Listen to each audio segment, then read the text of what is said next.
Hello and welcome to Console Shock Retro Mon Gaming Chat episode 84. It's with me as always, Trev, and of course Stu. How's it going, Stu? Yeah, it's going really well, Trev. Yeah, back in the office today.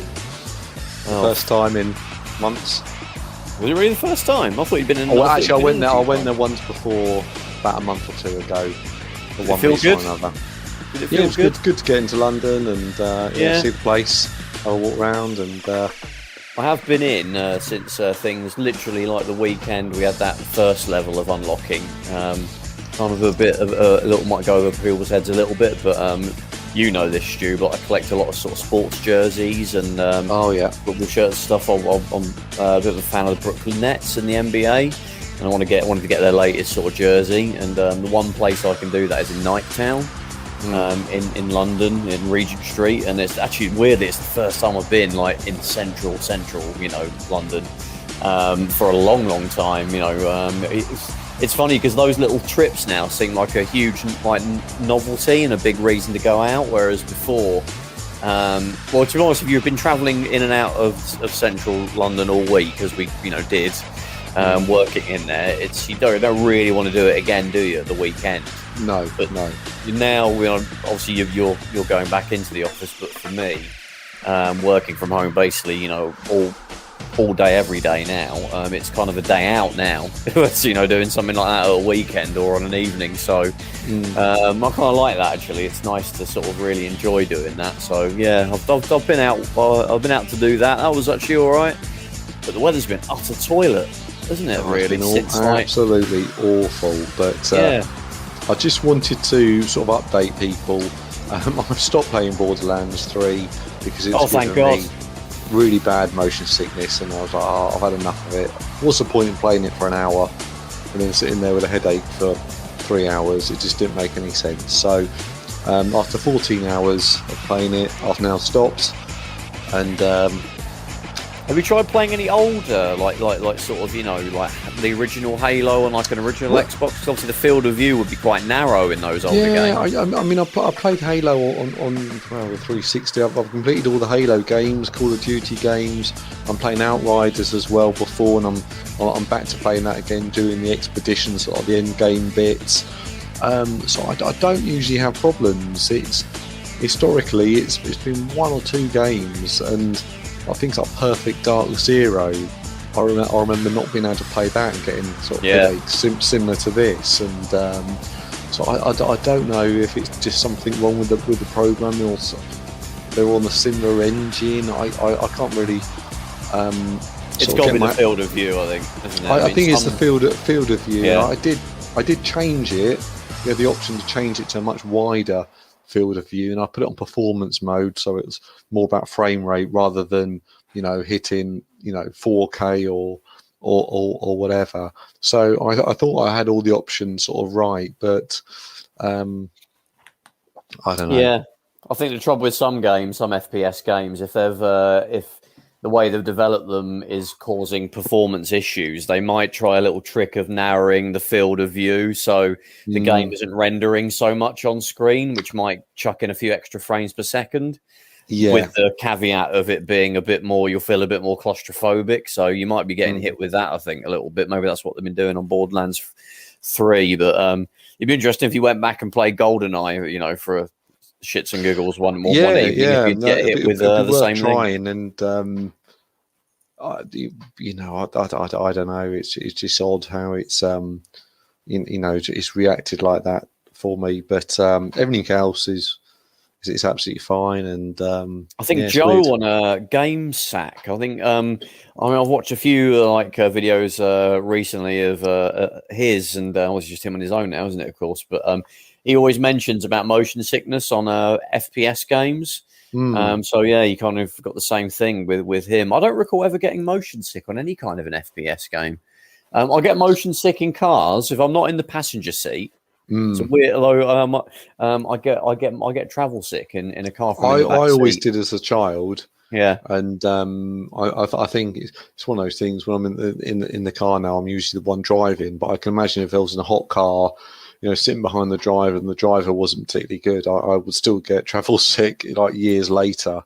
It's actually there's more to it actually. If I'm in a car, especially if I'm in the back seats and I'm either reading or playing a game, like we've got the Switch on me or a Vita or something, that will make me more travel sick. And yeah. I can. Yeah. In the car, I've had times where, I'm perfectly fine when my girlfriend's driving, but then if I suddenly got to start looking down trying to find something on the map or things like that, I can't look down anymore. Right, we'll just go this way. And it's literally, isn't it? Because your body's feeling the forces of forward motion, but your brain isn't seeing anything that's showing that you're going forwards unless you look out the window. So if you haven't got that frame of reference, your brain goes, "What? This is weird. I'm going to make you feel ill now." So yeah, exactly. Great way to start the show, though, isn't it? It's got nothing to do with a little bit to do with sort of retro and modern video games, but talking of getting the show started, we've had a great run lately with guests, haven't we, Stu? We've had a few in quick succession. Yes. And we're not stopping now. We've actually got yet another guest from YouTube. So we are really happy to bring onto the show. This time we've got Matt, a.k.a. Sharopolis on YouTube. Thanks for joining us, Matt. Hello. Thank you for having me. It's nice to be here. Cheers. So yeah, we're obviously big fans of your channel, and we're not just saying that because we say it's probably to most of the guests we have on, but these are genuinely, you're one of these people that we just, we're fascinated by what you've been producing on your channel, and I was always eager to get you on. So I think, something we start with any sort of guest we have, the obvious place to start. How did you get going with your channel on YouTube? Was there another YouTuber that inspired you, or were you bored and you just thought, I'm going to make videos? What was it? How'd you get going? It must have been about 6 or 7 years ago. I initially just started making uncommented, straight up gameplay videos of obscure games that weren't on YouTube. And I had a couple of comments of people saying, this is boring, you should do commentary. So I thought, well, all right, I'll give it a go. YouTube comments. Inspired me, and I just started from there. So I've been doing it quite a long time with absolutely no one paying any attention to me whatsoever. But this past couple of years, well, I'm still not massive, but things have picked up a bit for me. Yeah. I mean, the main thing, I think, how I stumbled across your channel is you've got a lot of what I would say Digital Foundry sort of videos, actually, where you investigate, particular games that push hardware, and you even actually sort of do a bit of a deep dive. I really enjoyed your Atari 2600 Zombie Years video. Where you sort of look into those weird kind of nebulous sort of years of these games that came out in the late 80s. Yeah. What sort of inspired that?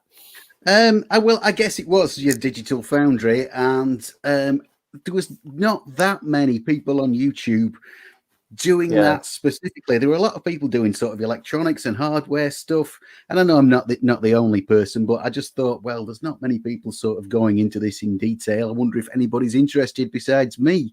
And it seems like at least a few people are. So it's something that I've got into. Is something I will definitely be continuing to do. Absolutely, it's something. It's something I've really enjoyed doing.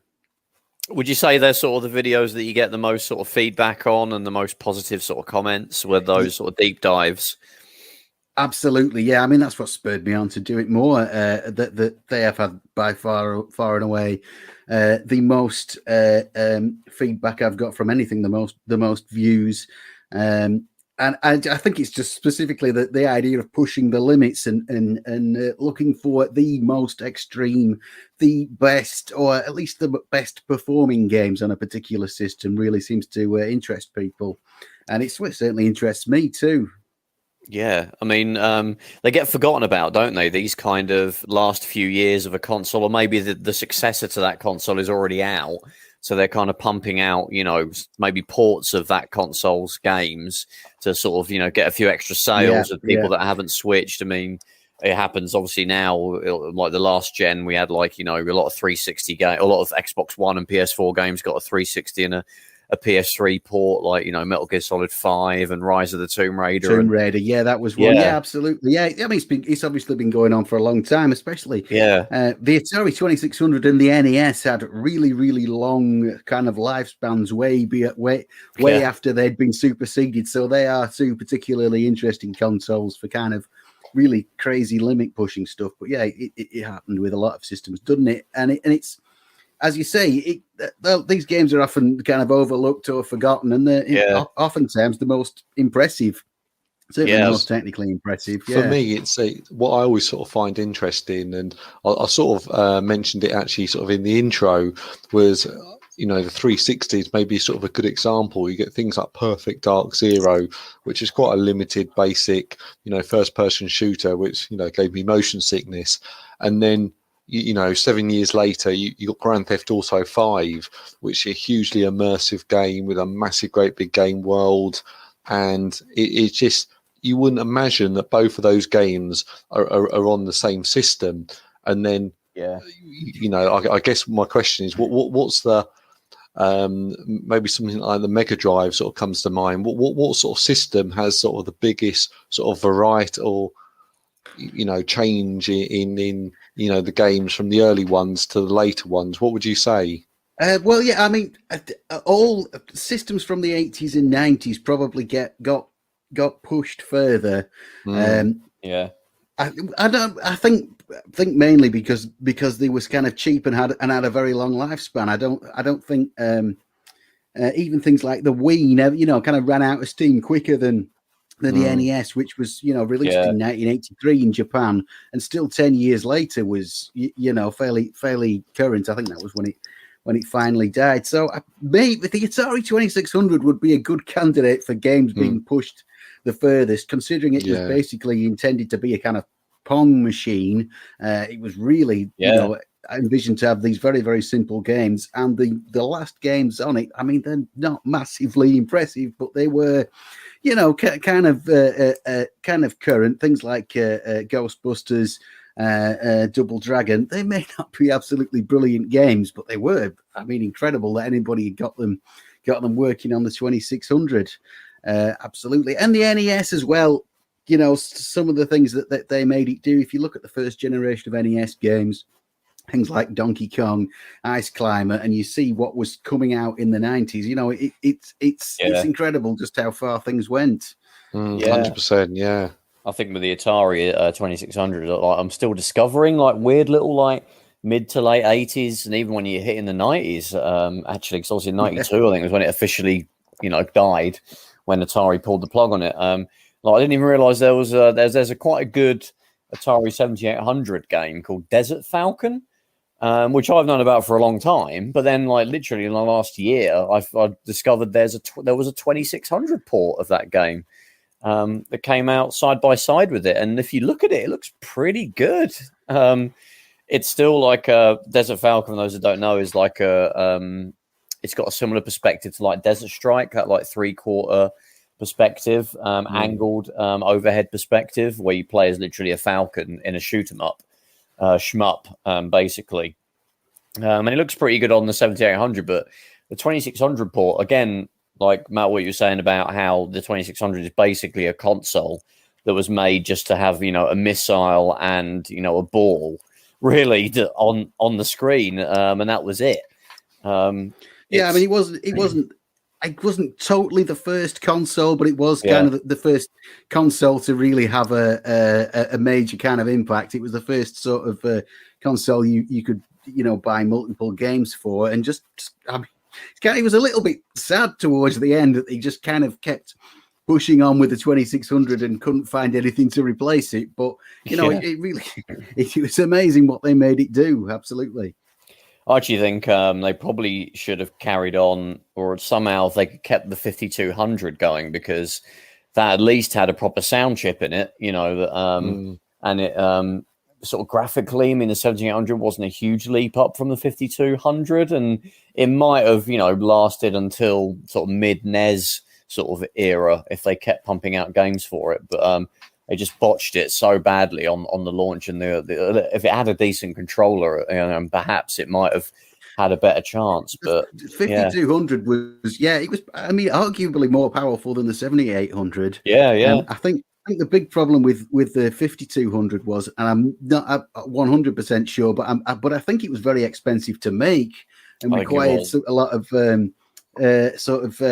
custom hardware. So I think Atari kind of pulled back from that and went with the 7800. Just because the 5200 was not going to be nearly as profitable for them. The 5200, it was a massive machine as well. It was like a suitcase, wasn't it? It was just like, reminds me, so I haven't got them next to each other, but something like an Xbox One. Like the original Xbox One was a real big machine. And the 5200 was equally as big and chunky. Yeah, and I think as well, like the fact it wasn't. Other people might be nowadays might be like, well, that's probably not. Actually, no. Actually, nowadays it might be significant. But the fact that it wasn't backwards compatible straight out of the box with the 2600, hurt it. I think because backwards compatibility sort of fell out of favor, didn't it? In the 90s, I'd probably say. I think people were going berserk that the N64 didn't play Super Nintendo or the Saturn. Everybody says they want backwards compatibility, but I mean, how many backwards compatible systems have really done that well? Everybody thinks they want it, but I'm not sure if it's that quite as important as people make it out to be. With the PlayStation 2, obviously that sold, Trev will probably correct me, 120 million units. But if it didn't have PlayStation 1 backwards compat, it's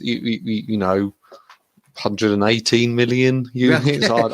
I mean, is that what we're talking? That's what it feels like sometimes. By sort of mid PS2 success, I mean, who was really that excited about playing old PS1 games, by sort of 2005? Who was, was that really on anybody's radar? I don't know. It's what all the fans always say they want, but I can understand why companies sort of don't want to go too far out of the way to supply it. Yeah, it seems like that certain consoles, it seems really appropriate to have it, and other ones it doesn't really. I mean, a Nintendo DS, or the original Game Boy Advance to work with the previous gen Game Boy. That kind of made sense because the previous versions of those consoles sold so many. There's just so many cartridges floating around. It's and they probably developed those consoles with bits of. I think the Game Boy Advance uses the original Game Boy chip as a sound processor, I think, so it's easy for them just to allow that to then unlock backwards compatibility. And again, the PS2, because the PS1 sold so well, it made sense as well. And again, I think the PS2 used the PS1 CPU as sort of a co-processor, so it was probably easy. And it seems to have come back again now, where it seems to have been an obvious thing to have the PS5 work with PS4, although some people would wish it went further back, but I don't think that was ever really going to happen. And the same with the Xbox Series X and S working with Xbox One. There wouldn't be much to do on the PS5 if it wasn't compatible with PS4 games. Cool, yeah. But that's the reality. They'll make a few updated versions and stuff, but you'll be... And it's obviously, home computers, newer versions would, they'd endeavor to make them backwards compatible. Like the Amiga 1200 would add issues with some games, didn't it? But it would work mostly with nearly all the Amiga 500 stuff and all of that.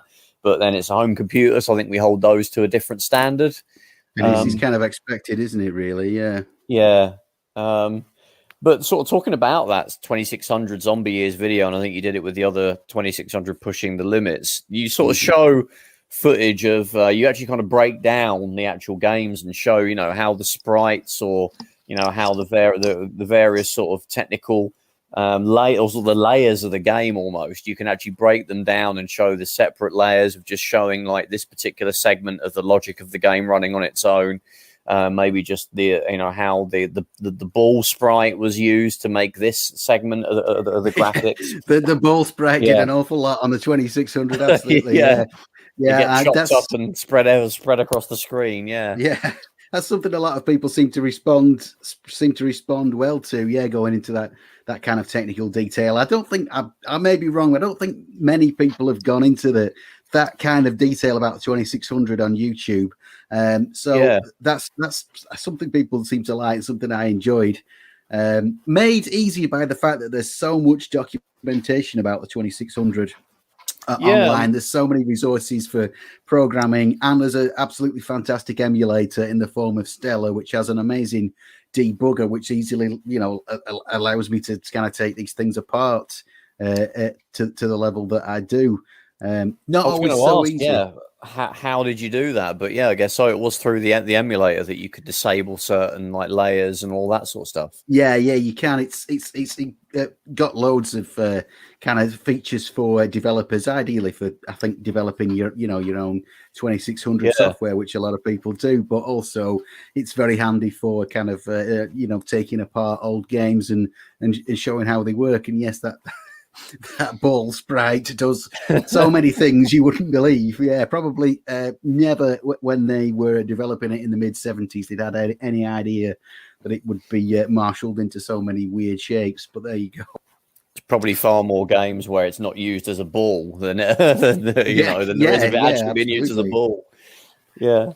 You mentioned obviously the video is all about sort of the last days of the 2600. We had a guest on actually episode 77.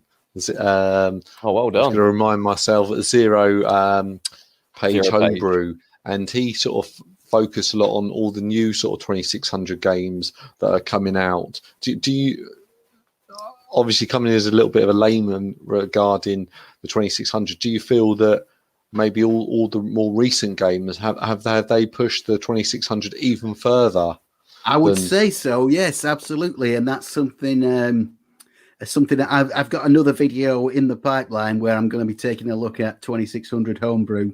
Oh, brilliant! A couple of things interesting about the 2600 homebrew scene is I think it was the first homebrew scene for any kind of commercial console or anything. Obviously with home computers and stuff, people found it easier to make their own games, but the 2600 first homebrew titles appeared in 1998, so it was like kind of before everyone else was really getting into this kind of thing. The 2600 was being resurrected, so that's interesting. So I would like to do something a bit about the history of it, but also the things they've done with the 2600 is absolutely incredible. There's been with the bare hardware, people have done all sorts of stuff, but there's also there's been some kind of enhancements for the 2600 that have been released. Stuff in the cartridge, like the enhancement chips that appeared. The DPC Plus chip, is the big one. That appeared in Pitfall 2, but now, much more. So that is something that I really would like to have a look at again. I mean, a couple of quick sort of examples. There's currently a developer working on a port of Xevious, which looks friggin' amazing already with the sort of beta that's available out there for you to try. I mean, it doesn't use that DPC Plus chip, so you need to have a cart that supports that, but it's still amazing. And Galagon, which is that looks fantastic. Galaga. Yeah, that looks absolutely amazing. Yeah, that's really, and there's I think there's a version of Mappy.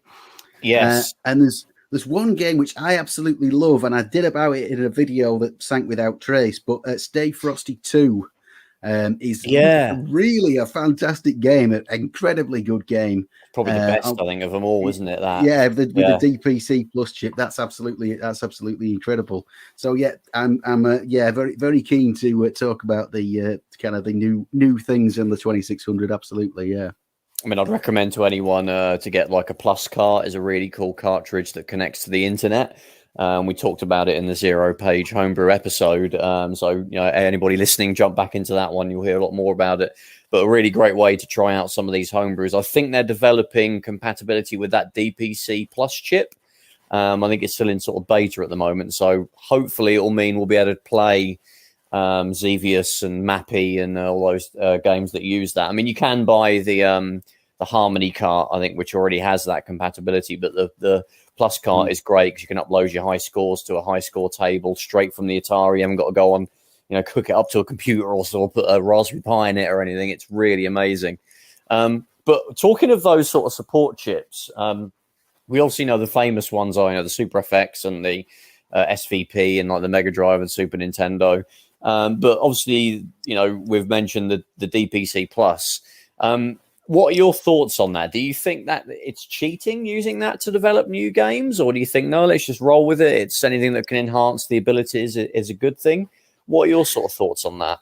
Well, I don't think it maybe it is cheating, but I don't think it really matters. If you're talking about it from a sort of purely a programming perspective, then yeah, okay. If you're using something that's got a massively increased capabilities, then obviously it should be viewed in a different light than something that hasn't. But as someone who plays games and someone who enjoys the technology, I think it's absolutely fantastic. I think it's excellent that people would do that kind of stuff, because it's not harming anybody. It's not taking away from people who want to maintain the original hardware. So I'm all for it. Anything that people come up with, I'll be more than glad to take for a test drive. Absolutely. Yeah, and I think with that DPC chip, it has that lineage that goes back to Pitfall 2 when the Atari 2600 was still a commercial product. So it's not like they put a Raspberry Pi inside a cartridge. No, and that's it can true. play like Super Nintendo, Not been completely hollowed out. That's absolutely true, and it's definitely developed by hardcore Atari fans. I mean, it's the Atari Age, I think, is the center for that kind of thing. So yeah, it's got the pedigree, and it's definitely supported by the fans. So I'm all for that kind of thing, totally.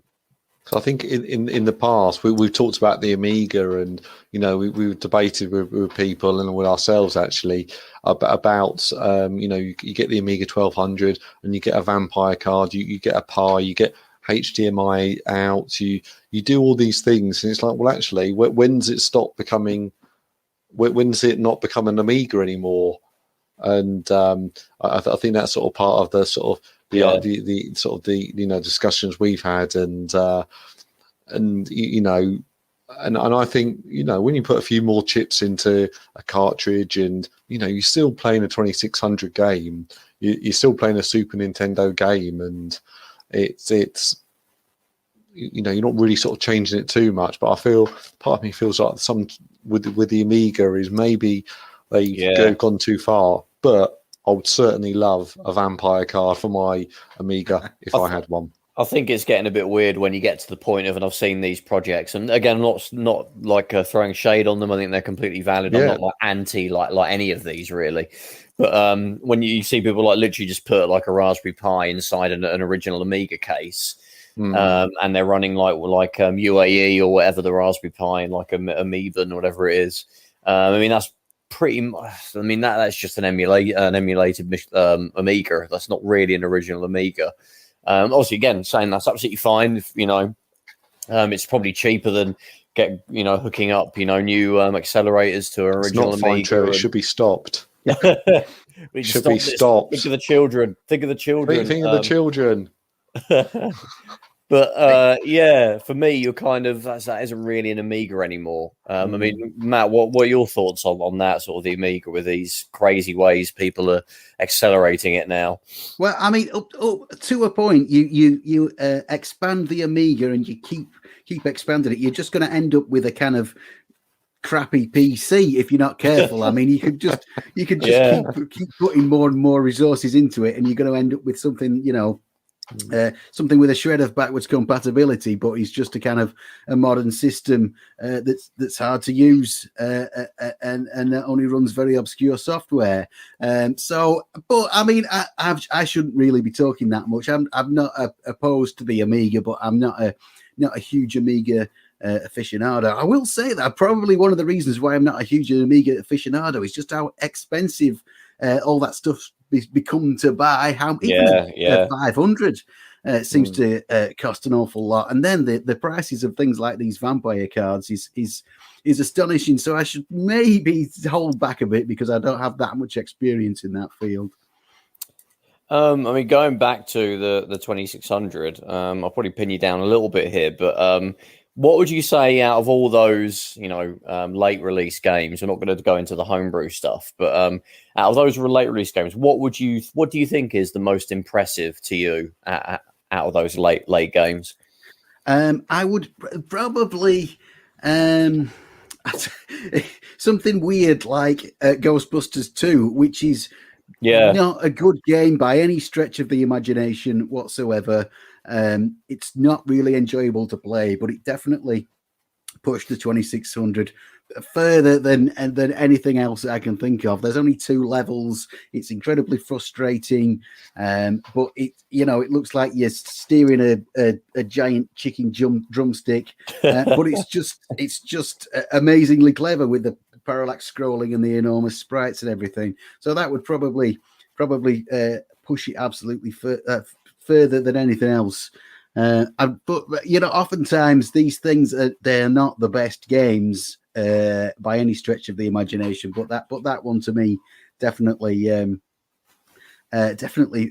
pushes things further. And maybe there were a few games like Double Dragon and Commando. There was a baseball game that name Pete Rose, I think, baseball. Some baseballist who and I was going to put that in the video, but I know nothing about baseball, and I thought I'm going to get it wrong, so I left that one out. But that was another one that struck me. Not necessarily the most enjoyable games to play, but definitely, I'm going to have to go with Ghostbusters 2. Was that even finished? I'm not sure if it was a completed game, and then someone found it and they just sort of slapped it on the ROM on the cartridge and sold it. Ghostbusters 2. Do you know what? They're surprisingly not that well documented. Would you believe Ghostbusters 2 on the Atari 2600? The official history has not been written, as far as I could tell. But I read I can't remember. The only 2 things I read about it were totally contradictory. It might have been some German company. It might have been somewhere in the UK. It might have been someone else entirely. I don't know. But it's a thing. Yeah. Sorry, Stu. You're going to say? I was going to say it's sometimes I find where we get these games where they're sort of they really push a system to the limit. It's not necessarily quite at the end. Maybe they're a little bit of sort of style, sort of over substance. And the ones that always sort of come to mind is there was quite a few sort of first-person shooters that they did, and these will probably give me motion sickness as well, on the Game Boy Advance, and where you sort of, and maybe they look better in person, but when you watch YouTube videos about them, and the last thing I want to do is play Medal of Honor on a Game Boy Advance. So do you find that some of these sort of later games where they really push the graphics actually look amazing on a screenshot, but when you actually come to play it, it's like, oh, this isn't too good. I mean, there's tons of examples. Yeah, the 3D games on the Game Boy Advance is definitely stuff running at like 5 frames per second. The ZX Spectrum version of Street Fighter 2. I had that. The Commodore 64 version of Street Fighter 2. In fact, Street Fighter 2 on nearly everything that it came out on was like this is pushing it a bit too far. Yeah, absolutely. It's strange. Some of these games, I feel like it was kind of a sort of a last ditch hope for somebody. It was like, well, you know what, we've come to the end of what we can do with this system, but there's maybe still some life into it. Let's have a go at this, and if it works, then great, and if it doesn't, then well, we've not lost anything. And I think that was kind of the story for a lot of stuff. Towards the end, give it a punt, spend 2 weeks on it. If it's acceptable, then it's all right. But if not, then it doesn't matter. And I think Street Fighter 2 is the definite example of that. Just the name alone should sell it. Let's give it a go. Yeah, I mean, it struggled on a lot of those home computers. I mean, also the Amiga version is probably the best of that bunch of that first, the original Street Fighter 2 is still pretty bad. The Amiga did get like Super Street Fighter 2, not Super Turbo, but Super Street Fighter 2. That's actually quite good. Was that 1200? Oh, that was on the CD. Was that on the CD 32? There's a few on the Amiga. It's weird. So there was original Street Fighter 2, which most people are familiar with, and then there was another one that most people are familiar with is Super Street Fighter 2 Turbo, which was on the CD 32 and the 1200, which looks good. but it's very jerky and plays kind of bad. But there was actually Super Street Fighter 2, which came out on the Amiga, which was an Amiga 500 version, and is actually really good and is the best of the bunch out of all the home computer ports. Yeah. The sprites are quite small and it looks a bit weird, but it's still faithful enough to be, to be recognizable. It plays pretty good. It's like 50 frames a second, plays smoothly, plays as good, really, as the console versions. They should have been able to do it some reasonable amount of justice, because the Amiga was not that far away from the Mega Drive. Really, in terms of capabilities, they should have, if they'd have given it any more thought, if it hadn't just been two teenagers from Birkenhead locked up in a porta cabin for 2 weeks, they might have been able to. They might have been able to get something better out of it. I think some of these ports were done rather cheaply, weren't they? Yeah, I think I'd always point to, in terms of the Amiga, or probably Mortal Kombat 2, which I think is a really good version of that game. I mean, it's obviously a little bit janky with 2 buttons, but thankfully there is a 2-button mode on it.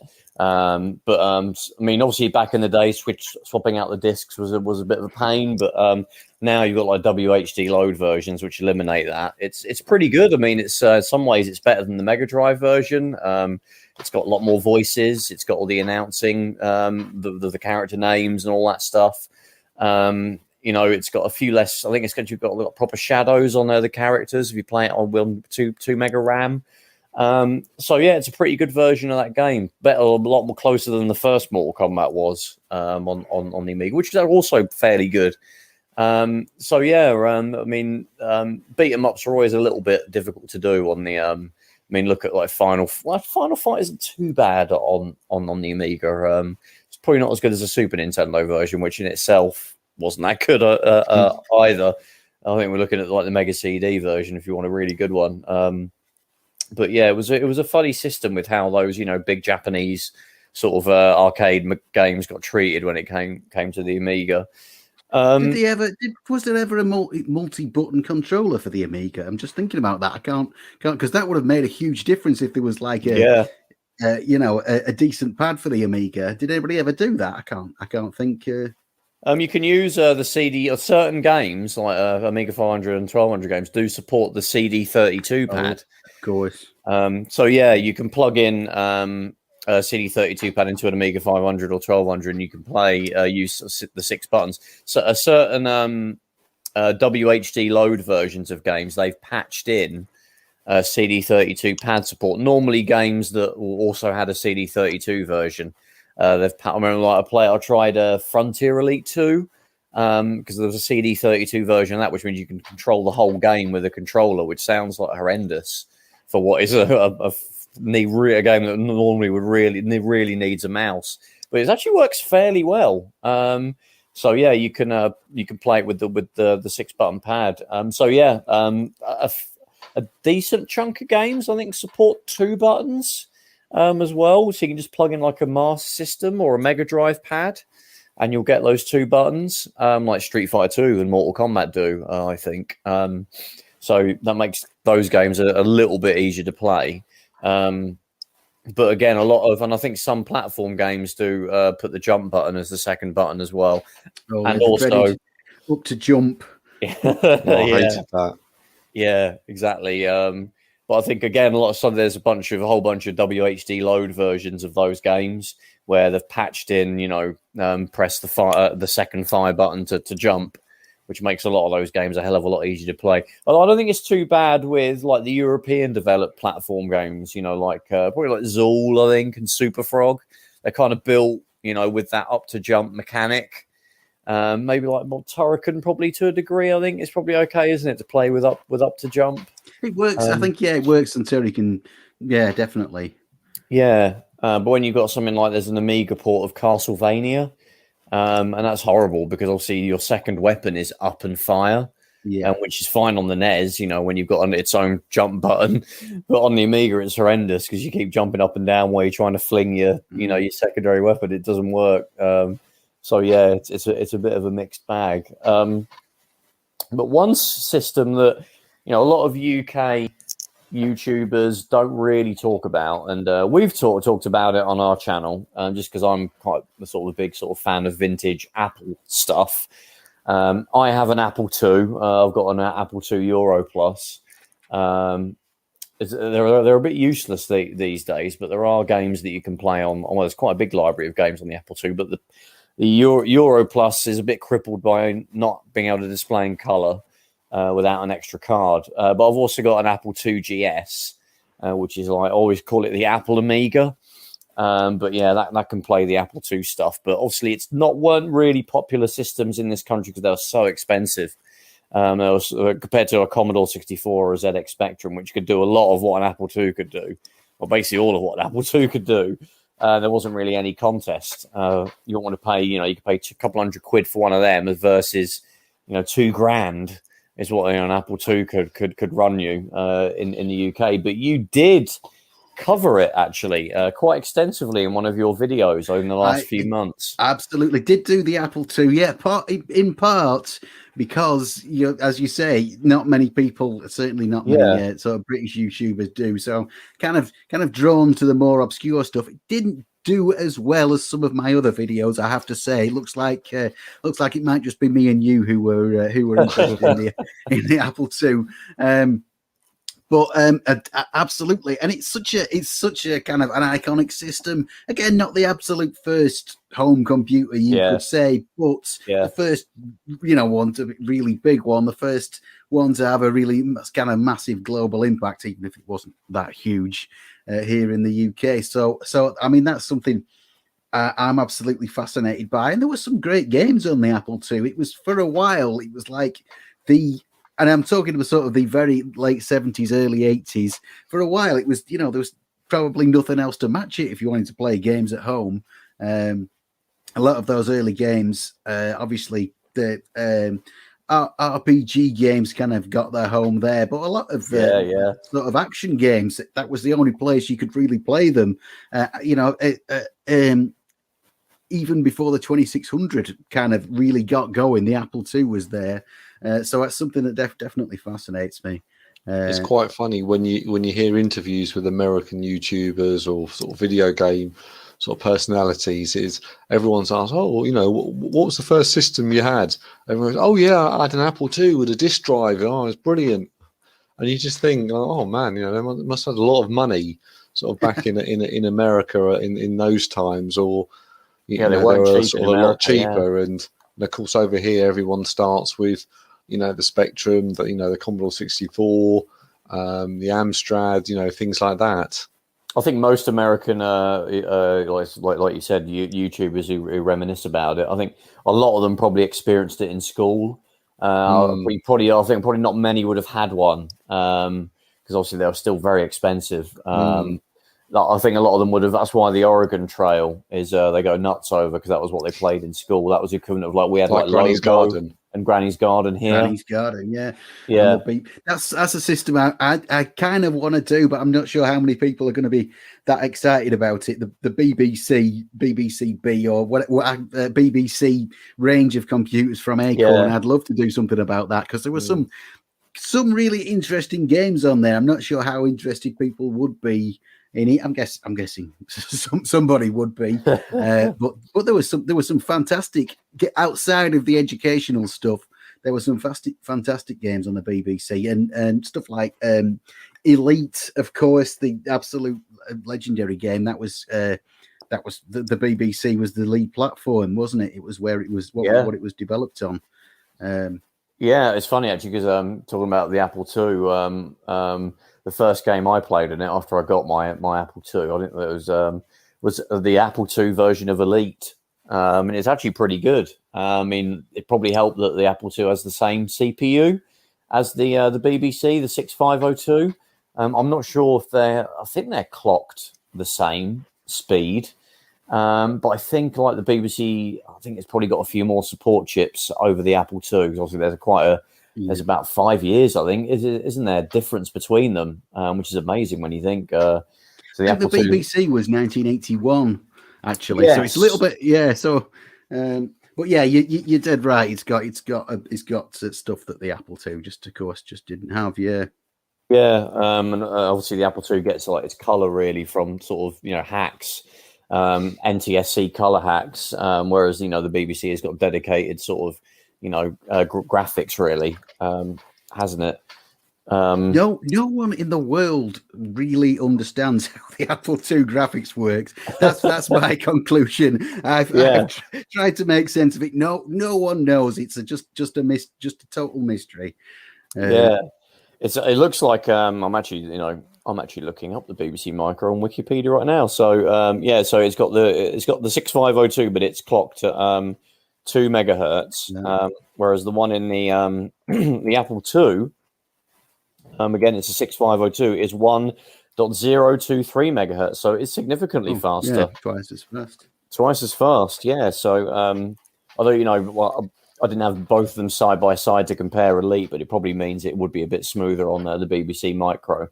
I do remember playing the Apple II version, and it did seem very, very good. Really, certainly didn't seem like a major step down from the BBC version. A funny one to try is the Apple II version of RoboCop. If you want to try a really late arcade port, have a look at RoboCop. It's literally like you're probably familiar with like the Spectrum game and like the Amiga game, where it's kind of a side-scrolling shooter. Really good game, And they actually made an Apple II version. It's not too bad. And this is a system that doesn't have any sprites, doesn't have any real sound hardware at all, no scrolling. It's like, people moaned about the Atari ST not being able to scroll, but, you're really struggling with an Apple II, but they managed to port it somehow, and it's not too bad. You could argue it might even be better than like the Commodore 64 version, which had lots of glitches and bugs that kind of rendered it, very frustrating to play. So that's an interesting one. I mean, did you manage to did you get yourself like an actual like Apple II, or did you focus on like using an emulator for that video? got to put my hands up and saying that in that particular case, don't have a real Apple II. I would like to own a real Apple II, but that's a little bit beyond. They really are expensive. It's incredible even now, and if obviously the European versions are rare, so they don't come up very often. And the problem is Trev's brought them all. I've got the two that are available, apparently, I suppose. Yeah. I thought you had about 3 or 4 of them. The Apple II, no, I've got lots of Macintoshes because they're super common. Even going back to the ones that are in, well, I say super common, not the ones the 80s ones, not so much in the UK because they just weren't popular in the UK. When you get to the 90s.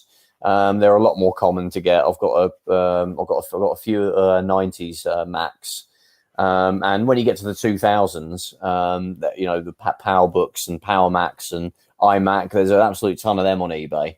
They're not dirt cheap, really, but they're a lot cheaper. You could pick up like the original blue iMac G3 or sort of green iMac G3. It really is, isn't it? I mean, you could probably get one of them for about 100 quid in good nick, I think.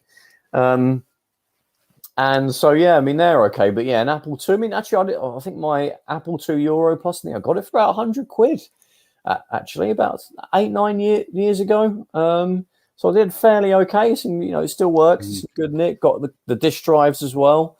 But the trouble is, as we've sort of touched upon already, the European Apple IIs, they're not quite as good as the American ones because obviously the tricks that Wozniak used to get color out of them relied on it being NTSC. It used the NTSC signal to do those tricks to get it to display color. Obviously, that don't work on the European or the UK Apple II because it's a PAL, so it's just a monochrome. I think there is a card you can get that you can plug into it. It's the famous thing about the Apple II is it's got all those slots in it that you can plug cards in to expand it. There is a card that I think can give you color, but they're quite rare, as you can say. I mean, the market for the Apple II was very small in the UK, so the market for upgrades for it would be even smaller than that. You know how hard it is to get Amiga accelerators, these days, and that's for a popular computer, very popular UK computer, so it's even smaller. But the other one I've got is an Apple II GS, which was like a 16-bit Apple II that came out in the late 80s, well, about 1986. And that is backwards compatible with the original 8-bit Apple II, but that does allow you to use Apple II software in color, even the UK version, because it's supposed to go into a monitor. But that's a great machine. That has dedicated sound hardware, dedicated graphics hardware, got a lot of ports of Amiga games. And it's not quite as good as the Amiga in terms of graphics and sound, but it's probably in between the Atari ST and the Amiga. So it's a very interesting... Pretty impressive system. I believe it had the same CPU as the Super NES, or very close to it. One of the only other things... I can't remember what it is off the top of my head. It had because that was kind of a sort of a 16-bit version of the 6502 CPU. Yeah, it was the. Again, I'm literally looking up Wikipedia now for it. Ricoh made the SNES version, but it was based on the 65C816, which is the 16-bit version of the 6502. So yeah, they put that in the Apple II because obviously it meant it could be backwards compatible with the original Apple One or the original Apple II. The first version they had the Apple II. The Apple One's a completely different computer. And I think they developed Super Nintendo games using Apple IIs, even though I think it's slightly clocked a bit slower. I think it's the Apple II GS. I think it's only 2.8 megahertz. Apparently, like Apple or Steve Jobs, I think, like purposely said you have to cripple the speed on it because I don't want it to compete with the Mac. Oh yeah, yeah. So cheers, Steve. Like, imagine if it ran at more in line with an Atari ST or an Amiga, it potentially might have been a bit better in terms of what it could pump out. But I think, but I don't know if that's a myth because some people say, oh no, they couldn't make it too fast because it was needed to maintain the backwards compatibility with the original Apple II. You can't have that. Some of those that software is very sort of CPU speed sensitive. So it would go, nuts if it was running at the 2.8 of the Apple II GS. So yeah, but that's also quite a difficult system to get in the UK. I was lucky that I managed to pick one up for a good price. But that's probably, if you can, that might be the one to get because it's it runs all the old software and you've got a lot of perks on top of it as well. But there's so many different kinds of Apple II. I mean, there's the really cool Apple IIc, which is like a portable version. Was that the one in the what was it called? That film Explorers with River Phoenix. Probably, yeah. That was and I remember that one. It does look absolutely fantastic. Yeah. It's got a little handle that you can carry it around. I mean, you can't. It hasn't got like a built-in screen or anything. It's not a laptop, but it's a very small. It's a fraction of the size of the original Apple. So they're very cool. And it's got a lot of the typical cards that you would slot into an Apple II. A lot of those are now built into the motherboards. You haven't got that's why you can't upgrade it because it's too small. But a lot of that stuff that you would typically put in an Apple II is built into it, and it's got the disk drivers built in. So they're pretty cool. But again, very difficult to get. To be honest, it's a difficult system to want to bother investing in. I'm just a weirdo that likes vintage like Apple stuff, so don't follow what I'm doing. But yeah, when you get into like the Macintosh sort of line, they're way, way easier. And also they lasted, it's still going to this day, the Mac line. So it probably helps the kind of the collectability value of that kind of thing. The fact that Apple is still obviously like a major deal. I'm sure it makes it more attractive looking at all their old stuff. Whereas, Sinclair, obviously, Amstrad are kind of long gone. So, but Apple's still very much in the public eye. Yeah, we've got that direct link, haven't we, from the current Apple to, the Apple II and the Apple One, in fact. So, yeah, no other company can really claim that. So it's a really interesting perspective. You've done a lot of these videos, like pushing the limits of consoles and, the zombie years of consoles. I've already sort of touched upon what you thought was, the best, example of what a system-pushing Atari game. Out of all of those videos that you've done, though, so this might be a difficult question, but I would still be interested to hear your answer on it, your thoughts on it. Well, do you know what? I was actually thinking about that. I was thinking about what questions you might ask me, and that was one that I guessed right. So I I have written down here in front of me what I think. What is the ultimate? Yeah, what would you say is the ultimate? Well, I've got a few candidates here. On the cool. Amiga and Atari ST, because it was basically the same game. I've got Hunter. Absolutely 3D one, wasn't it? 3D. You flew round, or you in a truck or something? It was basically a kind of sort of 16-bit Grand Theft Auto. It was a sort of third-person action game. You walked around. You could drive trucks, fly helicopters, sail boats, all that kind of stuff. You could just wander around and get in any vehicle you saw and blow up anything you found. That was absolutely amazing. Not just in terms of performance, because it was incredible that they had such. By the standards of the time, incredibly sophisticated 3D, but also an amazing idea for a game. It was really, really groundbreaking that they do that. Yeah. And what else? Oh, yes. Panorama Cotton on the Mega Drive, which I featured in a video quite recently. Maybe not the best known game, but looks absolutely stunning. Really, really looks fantastic. And he's again an enjoyable game to play, actually. Looks amazing. And also on the Super NES, Rendering Ranger, which is Manfred Trenz of the Turrican series. It's not an entry in the Turrican series, but similar though, isn't it?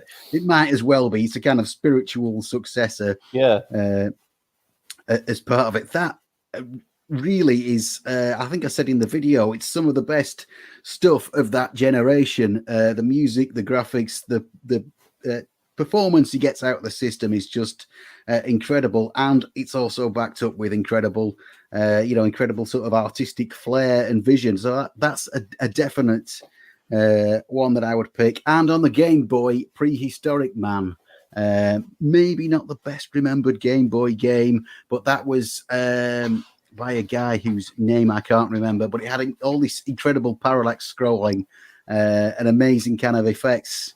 Not a particularly good game, not a terrible game, but that is one to definitely check out on the Game Boy. Yeah, absolutely. So I think those are my sort of kind of top four that I would pick that I've found so far. Anyway. Cool.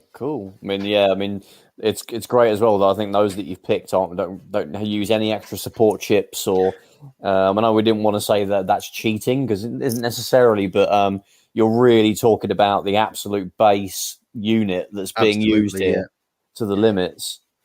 Absolutely. In fact,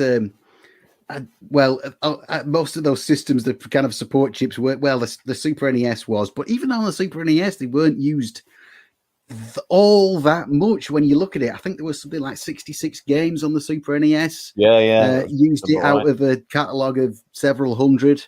It was the NES that it was really, the standard. I think from about sort of 1986 onwards, every NES game had something extra in the cartridge. But they're all base hardware. Absolutely. It's an interesting point about the NES, because a lot of people don't really think of it as having these support chips, but the mapper chips, isn't it, were used extensively in the NES, especially in the later years. Some of which we didn't even get over here. Like I think Japan had a lot of them. With like the enhanced audios of a big one that we didn't get. There was the Konami RPG that I can't remember the name of, which had the the visual novel one, I think. Is it like that was Metal Slayer Glory, but there was a straight up RPG whose name is escaping. Lagrange Point. That was it. That had the full on FM audio synthesis in the cartridge. It's really interesting how a lot of those were used, and they didn't really market them at all to have those, unlike the Super NES later, which they obviously had big logos of this is using the Super FX chip and all that stuff, and they were really proud to say that. It's amazing how many of the big Super NES games don't actually have anything like that. Obviously, stuff like Star Fox does, but a lot of the stuff that people remember the most was just running on the stock hardware. Absolutely. So as sort of, as we're just about to hit the hour mark, so we're going to wrap up with one last question. Talking of all of those chips, what would you say is your favorite out of the enhancement chips? Oh, that's a good question. Well, there's the really obscure one with that was used on the Super NES for a Go game that I couldn't pronounce, even if I could remember what it was. Oh, wow. The name of it, and it was for the AI opponent player. It was an ARM CPU that was ARM CPU that was similar to what appeared in the Game Boy Advance. And it was just completely ludicrous that they would put such a incredibly powerful chip just for the AI in a Go game, the Japanese chess, I think they sometimes call it. It's if you're not familiar with it, and it's not emulated. I don't think you can't play it on an emulator. You need a copy of the cartridge, which I am kind of looking for, just because not because I would even know how to play it, just sheer curiosity. Yeah, curiosity, absolutely, yeah. So that would probably be the one I would pick, just for weirdness' sake. But actually, the one that actually turned out the best would probably be the Super FX chip, wouldn't it? With Star Fox and what would have been Star Fox 2, of course, which was an incredible game in itself. It was a dreadful shame it didn't come out at the time. Obviously now is more or less available on the. It's on the SNES Mini, SNES Mini, and it's on the Switch online service as well. So yes, people have made carts as well for it on the SNES. You can run it on a real SNES, Cool. We know what, as we're on that subject, Stu, what is your favourite support chip? Let's go all out. you put me on the spot here. I think you know them better than I do. I'll tell you mine. I'll tell you mine. It might help you. I do know another one, and the SVP on the Mega Drive. I always liked a massive cart, and it always felt like you had a 32X in a cartridge. Well, you didn't really, but. Yeah. And I always thought that was sort of really cool, but I can't, I think you know more about the ins and outs of them and all the different ones there are. I would agree with you on that one, Stu. I really like I like the virtual racing generally. So, as much as it isn't the best version to play these days, and it wasn't really in those, back in the day. I mean, you could probably go for the Saturn version and the 32X over the Mega Drive, but it's just absolutely mind-blowing that they got that game running on a Mega Drive, and it's just playable. There's not nothing hugely janky about it. The frame rate is decent. It's better than anything the Super FX pumped out, and it's perfectly playable and enjoyable. You can't do anything else with it, really, isn't it? I think it definitely, like you say, the frame rate was better than Star Fox. If they had, it's not a terrible game, like you say, but it's not that amazing these days. If they had something like Star Fox on there, that would have been fantastic. I kind of feel like perhaps instead of bringing out the 32X, they probably just should have really pushed this chip. I think there was plans to release a separate version of it. There'd be like a pass through, so you could get the cartridges and they bolt onto the SVP pass through, and you can save money on the individual games if you bought the pass through, kind of like the expansion pack for the N64, but I could imagine they probably could have done a decent version of Virtua Fighter. Obviously, it'd be super blocky, but it'd probably still be a great playing game. And maybe you could probably put a version of Doom on there. I don't know how it would handle texturing things and the things that Doom needs to do to be Doom. I don't know how suitable the SVP would be for it. There was a fairly playable version of Duke Nukem on the Mega Drive without any sort of chip, so I imagine it would have been possible. With that kind of they could have maybe to help it out. Yeah, I don't know if you could have the Mega Drive section doing its own thing, and the SVP doing the other bits that is a bit too much for the Mega Drive, much like the 32X it does, isn't it? Like the Mega Drive often renders the background layers and and all that stuff. So yeah, and I think maybe you could have got a couple of years worth of games out of it if they didn't bother with the 32X and just push the SVP. Because I think that would have been, I think a lot of us would have been happy if we couldn't afford a Saturn to play a decent Mega Drive version of Virtua Fighter, not that weird Virtua Fighter 2 game that we did get on the Mega Drive. It's like a 2D version of it, a real 3D, version. I think that would have been great, and then if I had like a separate version of the SVP that was like 50 quid, I guess, or something, probably would have ended up being, and you just bought the games afterwards. I think that would have been great.